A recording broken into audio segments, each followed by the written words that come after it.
하나님께서 이처럼 사랑하신 분들과 함께하는 오성춘 목사의 오늘의 묵상을 시작하겠습니다. 오늘의 제목은 하나님은 감사하는 사람에게 감사를 넘치게 하십니다. 오늘의 말씀은 민수기 20장 1절에서 13절입니다. 너희가 어찌하여 우리를 애굽에서 나오게 하여 이 나쁜 곳으로 인도하였느냐. 이곳에는 파종할 곳도 없고 무화과도 없고 석류도 없고 마실 물도 없도다. 아멘. 마귀는 우리에게 없는 것을 바라보며 탐욕의 마음을 불붙게 만듭니다. 그러나 성령님은 가진 것을 보게 하고 감사하게 합니다. 누가 가난한 사람입니까? 자기에게 없는 것을 보는 사람입니다. 누가 부자입니까? 자기가 가진 것을 감사하는 사람입니다. 진정한 행복은 가진 것을 감사하며 하나님께 영광을 돌리며 없는 이웃과 함께 나누려고 하는 사람입니다. 미국의 교육가이며 저술가인 디 카네기는 지구상의 비극은 가진 것을 감사할 줄 모름에서 오는 것이라고 말했습니다. 우리는 얼마나 받고 우리 양쪽 눈을 팔 수 있을까요? 우리가 가진 2다리 값은 얼마나 될까요? 우리 손을, 우리의 귀를, 그리고 우리의 가족의 값을 매길 수 있을까요? 우리가 가진 것을 무엇과 바꾸겠습니까? 사람은 누구나 이렇게 엄청난 보배를 가졌는데 자기가 가진 이 모든 보배를 감사하며 감격하지 않습니다. 우리는 우리가 가진 것을 좀처럼 생각하지 않고 언제나 없는 것만을 생각하고 불평하고 원망합니다. 이것이야말로 무엇보다도 더 큰 비극을 생산하는 공장입니다. 모세의 인도로 노예의 땅 애굽에서 해방되어 축복의 땅 가나안 복지로 향하여 광야를 가던 이스라엘은 엄청난 축복과 기적의 사람들이었습니다. 그들은 애굽 왕 바로를 징벌하시는 하나님의 대기적을 보았습니다.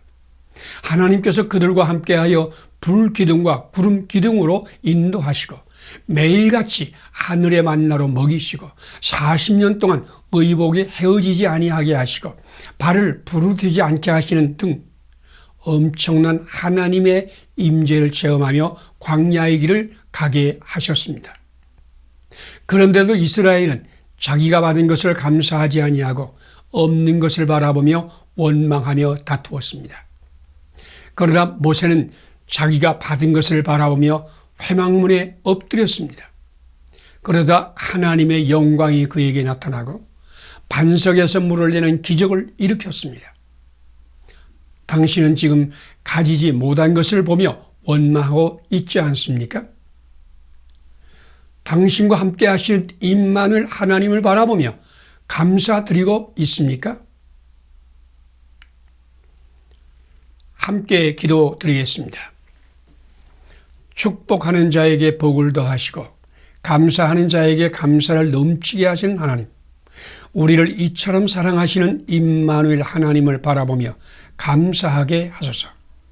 가지지 못한 것을 보며 불평하고 원망하던 죄를 용서하소서. 가진 것을 감사하며 가진 것으로 이웃을 섬기는 날이 되게 하소서. 예수님 이름으로 기도드립니다. 아멘. 오늘의 실천사항을 함께 나누겠습니다. 축복하는 자에게 복을 더하시고 감사하는 자에게 감사를 넘치게 하시는 임마누엘 하나님을 바라보며 감사한다. 가지지 못한 것을 보며 불평하고 원망하던 죄를 회개한다. 나를 나되게 하신 하나님께 감사하며 하나님께 받은 것으로 이웃과 나누며 산다. 감사합니다. 오늘도 하나님이 함께 하시는 아름다운 날이 되시기를 바랍니다. 하나님께서 이처럼 사랑하신 분들과 함께하는 오성춘 목사의 오늘의 묵상을 시작하겠습니다.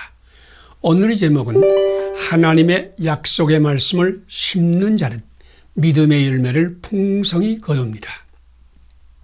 오늘 말씀은 히브리서 11장 1절에서 12절입니다. 믿음은 바라는 것들의 실상이요 보이지 않는 것들의 증거니. 아멘. 성공은 나무에 매달린 열매를 찾아서 따는 것에 비유하지 않습니다. 성공은 씨앗을 심고 가꾸어서 열매를 열리게 하고 그 열매를 따는 것과 같습니다.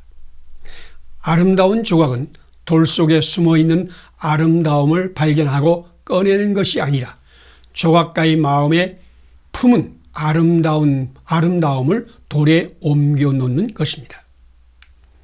성공은 자기 마음에 그리는 것을 몸의 실천을 통해서 세상 속에 들어오게 하는 것입니다. 성공하기를 원하십니까?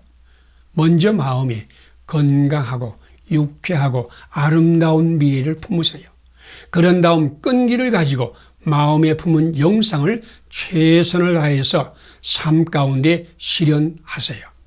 그러면 성공의 열매를 거둘 것입니다. 조각가가 대리석에 아름다운 여인을 조각하고 있었습니다. 어린아이가 조각가 옆에 쪼그리고 앉아서 열심히 지켜보았습니다. 차츰차츰 아름다운 여인이 형태를 갖추었습니다. 머리, 어깨, 팔, 몸, 계속해서 머리카락, 눈, 코, 입. 이윽고 아름다운 여인이 눈앞에 나타났습니다. 그 어린아이는 무척 신기해서 조각가에게 물었습니다. 아저씨, 대리석 안에 저 여자가 있다는 걸 어떻게 아셨어요? 조각가는 소리내 웃으며 아이에게 말했습니다. 돌 속에는 원래 아무것도 없었어. 내가 내 마음에 품은 여인을 조각칼을 이용해서 이 대리석에 옮겨 놓았단다. 성경은 믿음은 바라는 것들의 실상이요 보지 못하는 것들의 증거니라고 말씀하였습니다. 실상이란 말이 헬라어는 휘포스타시스인데 이 말은 하나님께서 약속하신 것을 바로 지금 눈앞에서 이루어진 것처럼 영상으로 그리어 보는 것을 말합니다. 믿음은 하나님께서 약속하신 것을 지금 이루어진 것처럼 영상으로 마음에 품고 사는 것입니다. 모세와 이스라엘 백성이 하나님께서 약속하신 축복의 땅 가나안의 영상을 마음에 품고 광야의 시련을 견디며 나아간 것처럼 오늘 당신도 하나님께서 주신 약속의 말씀이 이미 이루어진 것처럼 마음의 영상으로 품고 최선을 다해 그 영상을 심고 가꾸면 당신에게도 하나님의 나라의 문이 열릴 것입니다. 함께 기도드리겠습니다. 이스라엘 백성에게 축복의 땅 가나안의 영상을 마음에 품고 광야의 시련을 이기게 하신 하나님, 오늘 나도 하나님의 약속이 이루어질 때까지 그 약속의 영상을 마음에 품게 하시고 그 영상을 심고 가꾸어 풍성한 믿음의 열매를 거두게 하시옵소서. 예수님 이름으로 기도드립니다. 아멘. 오늘의 실천사항을 함께 나누겠습니다. 이스라엘 백성에게 축복의 땅 가나안의 영상을 마음에 품고 광야의 시련을 이기게 하신 하나님을 신뢰하여 오늘 나도 하나님의 약속의 말씀이 이루어질 때까지 하나님의 약속의 영상을 마음에 품고 그 영상을 심고 가꾸어 풍성한 믿음의 열매를 거둔다. 감사합니다. 오늘도 하나님이 함께 하시는 아름다운 날이 되시기를 바랍니다.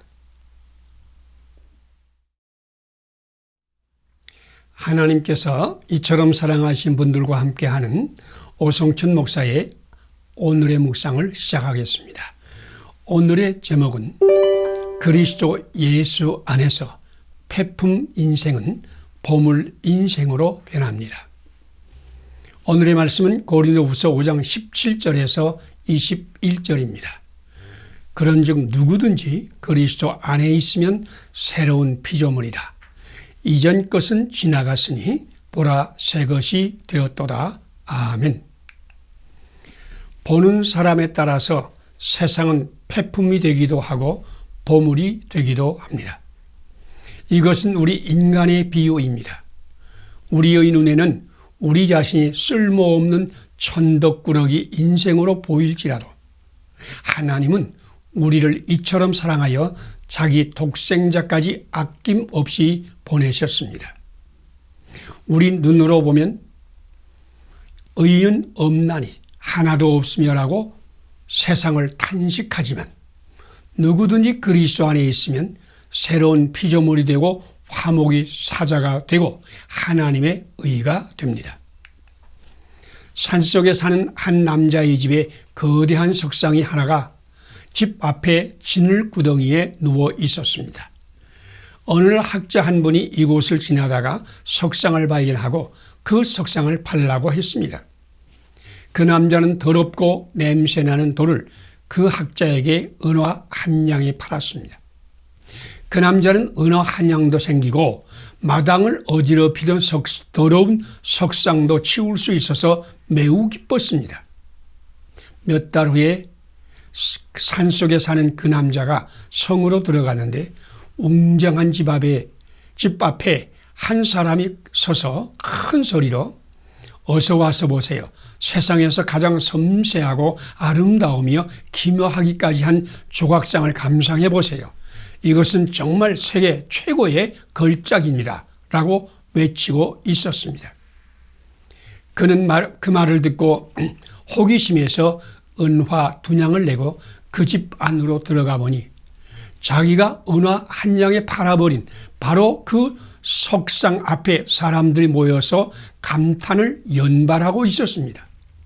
쓸모없이 마당만 더럽히던 폐품이 세계에서 제일 정교하고 아름답고 기묘한 보물이 되어 있었습니다. 우리는 하나님의 형상을 따라 지음을 받은 하나님의 작품입니다. 그런데 많은 사람이 자신을 하나님의 심혈을 기울여 만든 세상에 다시 없는 특별한 존재로 보지 않습니다. 그 이유는 마귀의 속임에 빠졌기 때문입니다. 마귀는 사람이 하나님의 작품이 아니라 우연의 존재라고 속삭입니다. 마귀는 우리를 더럽고 추하고 무가치한 존재로 믿게 만듭니다. 마귀의 속임에 빠지면 당신은 폐품 인생을 살 것입니다. 마귀를 물리치세요. 당신은 예수 그리스도 안에서 새로운 피조물이요 화목의 사자요 하나님의 의입니다. 함께 기도드리겠습니다. 우리를 하나님의 형상으로 존귀하게 지으신 하나님, 영적인 눈을 열어 존귀한 하나님의 형상으로 지음받은 나를 보게 하소서. 나를 무가치한 우연의 존재라고 속삭이는 마귀의 시험을 물리치게 하소서. 그리스도 안에서 새로운 피조물, 화목의 사자로 살게 하소서. 예수님 이름으로 기도드립니다. 아멘. 오늘의 실천사항을 함께 나누겠습니다. 우리를 하나님의 형상으로 존귀하게 지으신 하나님께 감사한다. 영의 눈을 열어 존귀한 하나님의 형상으로 지음받은 나를 본다. 나를 무가치한 우연의 존재라고 속삭이는 마귀의 시험을 물리친다. 그리스도 안에서 새로운 피조물, 화목의 사자, 하나님의 의로 산다. 감사합니다. 오늘도 하나님이 함께 하시는 아름다운 날이 되시기를 바랍니다. 하나님께서 이처럼 사랑하신 분들과 함께하는 오성춘 목사의 오늘의 묵상을 시작하겠습니다. 오늘의 제목은 예수님은 생명을 자라나게 함으로 잡초를 제거하십니다. 오늘의 말씀은 마태복음 11장 2절에서 6절입니다. 요한이 옥에서 제자들을 보내어 예수께 여짜오되 오실 그이가 당신이 오니까. 아멘. 세례 요한은 헤롯 왕과 같은 잡초를 제거하는 것이 메시아의 일이라고 생각했습니다. 그런데 메시아가 왔으나 헤롯 왕과 같은 잡초가 제거되지 않고 그대로 있는 것을 보았습니다. 그래서 그는 예수님께 제자들을 보내어 오실 그이가 당신입니까? 라고 질문했습니다. 당신도 세례요한과 같이 이 세상의 모든 잡초가 제거되고 당신의 모든 흠을 제거하여야 새 시대의 문이 열린다고 생각하십니까? 그래서 잡초를 제거하고 흠을 없애는 데 힘을 쓰고 있습니까? 선생님이 학생들을 데리고 잡초가 무성하게 자라는 밭을 보여주며 넓은 곡식밭에 잡초가 무성하네. 이 곡식밭에 잡초를 제거하는 방법을 아는 사람 있나? 라고 물었습니다. 학생들은 중구난방으로 대답했습니다. 불을 태우면 됩니다. 캐내면 됩니다. 제초제를 뿌려야 합니다. 등등. 선생님 각자 돌아가서 자기가 생각한 방법대로 잡초를 제거해 보라고 했습니다. 그리고 1년 후에 학생들을 다시 그곳으로 데리고 갔습니다. 그 곡식밭에는 풀이 하나도 없고 곡식만 아름답게 자라고 있었습니다.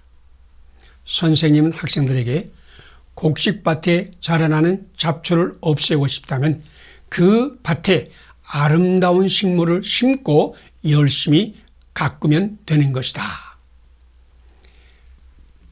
마찬가지로 사람들에게 있는 죄악을 없애려고 한다면 마음에 아름다운 생명의 씨앗을 심고 가꿔야 한다. 라고 말했습니다. 잡초를 제거하는 것보다 더 중요한 것은 곡식을 심고 자라나게 하는 것입니다. 잡초 제거에만 관심을 집중시키는 사람은 결국 잡초 인생을 살 것입니다. 예수님은 오실 그이가 당신입니까? 라고 묻는 세례 요한의 제자들에게 이렇게 말씀했습니다. 너희가 가서 듣고 보는 것을 요한에게 알리되 맹인이 보며 못 걷는 사람이 걸으며 나병 환자가 깨끗함을 받으며 못 듣는 자가 들으며 죽은 자가 살아나며 가난한 자에게 복음이 전파된다 하라. 예수님은 잡초를 제거함으로 아름다운 밭을 만드는 것이 아니라 아름다운 씨앗을 심고 가꿈으로 아름다운 밭을 만든다고 말씀하신 것입니다. 예수님은 세상의 잡초를 뽑아내고 당신에게 있는 흠과 결함을 제거하시는 분이 아니라 당신 안에 영원한 생명의 씨앗, 소망의 씨앗을 심어 영원한 생명의 복, 성령의 열매를 풍성히 거두게 하신 분이십니다. 함께 기도드리겠습니다. 영원한 생명의 씨앗을 심고 믿음의 열매를 풍성히 거두게 하시는 예수, 오늘도 풍성한 생명의 날이 되게 하소서. 세상의 잡초를 제거하고 나의 흠과 결함을 없애면 평화가 온다고 생각하던 나의 죄를 용서하소서. 하나님 말씀을 심고 생명의 열매를 거두게 하시옵소서. 예수님 이름으로 기도드립니다. 아멘. 오늘의 실천사항을 함께 나누겠습니다. 영원한 생명의 씨앗을 심고 믿음의 열매를 풍성히 거두게 하시는 예수님을 신뢰한다. 세상의 잡초를 제거하고 나의 흠과 결함을 없애면 평화가 온다고 생각하던 죄를 회개한다. 오늘도 하나님 말씀을 심고 풍성한 생명의 열매를 거두는 날이 된다. 감사합니다. 오늘도 하나님이 함께 하시는 아름다운 날이 되시기를 바랍니다. 하나님께서 이처럼 사랑하신 분들과 함께하는 오성춘 목사의 오늘의 묵상을 시작하겠습니다. 오늘의 제목은 예수님은 지혜로운 믿음의 이웃을 보내어 축복의 문을 여십니다. 오늘의 말씀은 사도행전 9장 1절에서 19절입니다. 아나니아가 그에게 안수하여 이르되 형제 사울아, 주 곧 내가 오는 길에서 나타나셨던 예수님께서 나를 보내어 너로 다시 보게 하고 성령으로 충만하게 하신다 하니. 아멘. 황량한 사막지대에 있는 사업장에 취직하여 첫 직장 생활을 시작한 청년이 휘몰아치는 모래폭풍과 40도를 웃도는 더위에 더는 참을 수 없어서 어머니에게 이런 편지를 썼습니다. 어머니, 저 이제 돌아갈래요. 여기선 더 참을 수 없어요. 얼마 후에 어머니로부터 아주 간단한 편지가 왔습니다. 사랑하는 아들아, 두 사람이 감옥 안에 있었는데 한 사람은 땅만 보았고 또 한 사람은 하늘의 별을 바라보았다. 널 사랑하는 엄마 씀. 그는 몇 번이고 거듭 편지를 읽어보고는 그날 밤 하늘의 별을 보았습니다. 그는 사막의 하늘에 찬란하게 빛나는 별을 보면서 새로운 세상을 보았습니다.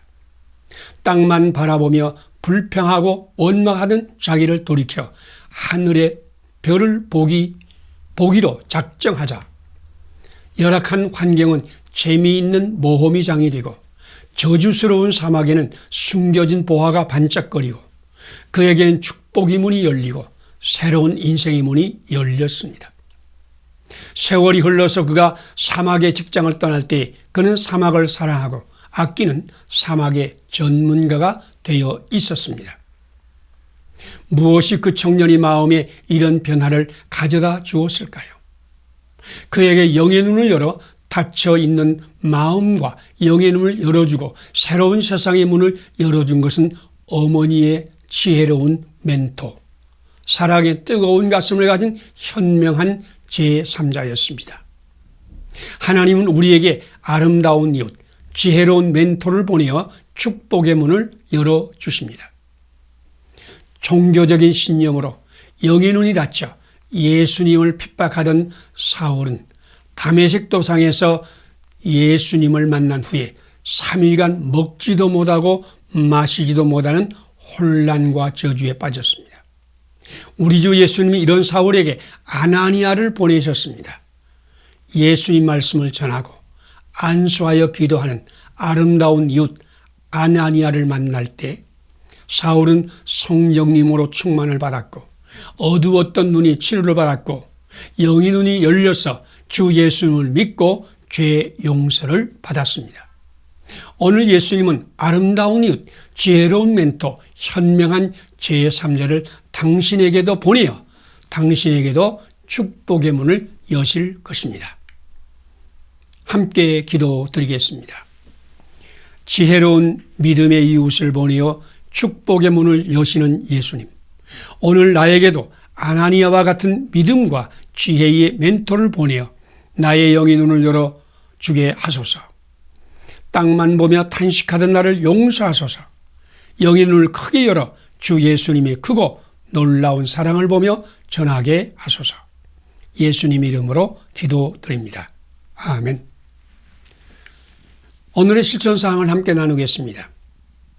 지혜로운 믿음의 이웃을 보내어 축복의 문을 여시는 예수님은 오늘 나에게도 믿음과 지혜의 멘토를 보내어 나의 영의 눈을 열어주실 것을 믿는다.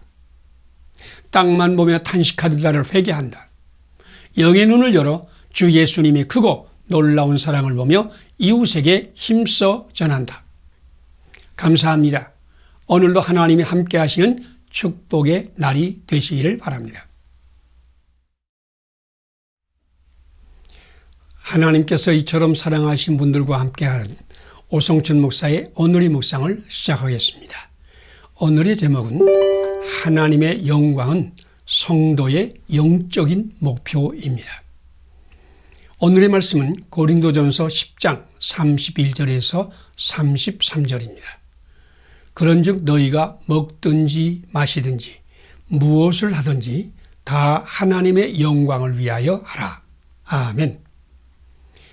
인간은 끊임없이 선택하며 사는 존재입니다. 그 선택에 따라서 방향이 달라지고 미래가 달라집니다. 그런데 우리가 선택할 때에는 반드시 그 선택을 어떤 가치에 근거하지 않을 수 없습니다. 예를 들면 음식을 먹는 것도 맛이 좋아서 먹는다든지 건강이라는 가치에 근거하여 먹는다든지 또는 체면 때문에 마지못해 먹을 수도 있습니다. 어떤 메뉴를 선택하든지 거기에는 자기의 가치관이 반영됩니다. 분명한 가치에 근거한 명료한 목표가 없는 인생은 키 없는 배와 같아서 하루살이처럼 빙빙 돌기만 하고 전진하지 못합니다. 미국 폴 마이어 박사가 특강을 하면서 사람들에게 종이를 나누어 주고 거기에 자기가 가장 원하는 것을 쓰라고 하였습니다. 어떤 사람은 소원을 쓰면 누가 이루어주냐? 라고 빈정대며 자기가 원하는 소원을 쓰지 않았습니다. 그러나 다른 사람들은 그 종이에 자기 소원을 썼습니다. 마이어 박사는 여러분이 바라는 것에 강력한 소원을 가지고 매일 눈으로 보면서 이것이 꼭 이루어진다라고 마음의 영상을 그리며 살아가라고 용기를 주었습니다. 몇 년 후에 조사한 결과 소원을 가진 사람들은 뜻대로 이루어졌습니다. 아름다운 집을 소원한 사람은 좋은 집을 가졌습니다. 학위를 구한 사람은 학위를 받았고 가정을 원한 사람은 배우자를 만났습니다. 그러나 소원을 쓰지 않은 사람은 아무것도 이룬 것이 없었습니다. 분명한 목표를 가지고 그 목표를 매일같이 마음의 눈으로 보면서 최선을 다하는 사람은 대부분 소원의 문을 열었습니다. 하나님의 말씀인 성경은 먹든지 마시든지 무엇을 하든지 하나님의 영광을 위해서 하라라고 말씀하셨습니다. 하나님의 영광을 위하는 것은 소극적으로 이웃에게 해를 끼치거나 불편이나 불안을 주지 않은 것입니다. 적극적으로 이웃을 기쁘게 하며 이웃의 유익을 구하고 그들을 구원하는 것이 하나님의 영광을 위하는 것입니다. 믿음의 사람은 먹든지 마시든지 무엇을 하든지 하나님의 영광을 구하는 사람입니다. 당신이 오늘 먹든지 마시든지 무엇을 하든지 하나님의 영광을 위하여 한다라는 분명한 성경의 목표를 가지고 산다면 당신은 하늘 창고의 문을 여는 축복의 사람이 될 것입니다. 함께 기도드리겠습니다. 먹든지 마시든지 무엇을 하든지 하나님의 영광을 위하여 하라라고 말씀하신 하나님. 오늘 무엇을 하든지 이웃에게 거치는 자가 되지 않고 이웃을 기쁘게 하며 이웃의 유익을 구하며 그들을 구원하는 일을 함으로 하나님의 영광을 위하여 사는 날이 되게 하소서. 예수님 이름으로 기도드립니다. 아멘. 오늘의 실천사항을 함께 나누겠습니다. 먹든지 마시든지 무엇을 하든지 하나님의 영광을 위하여 하라라는 하나님 말씀을 가슴에 품는다. 매사에 하나님의 영광을 구하며 산다. 무엇을 하든지 이웃에게 거치는 자가 되지 않고 이웃을 기쁘게 하며 이웃의 유익을 구하며 그들을 구원하는 일을 한다. 감사합니다. 오늘도 하나님이 함께 하시는 축복의 날이 되시기를 바랍니다.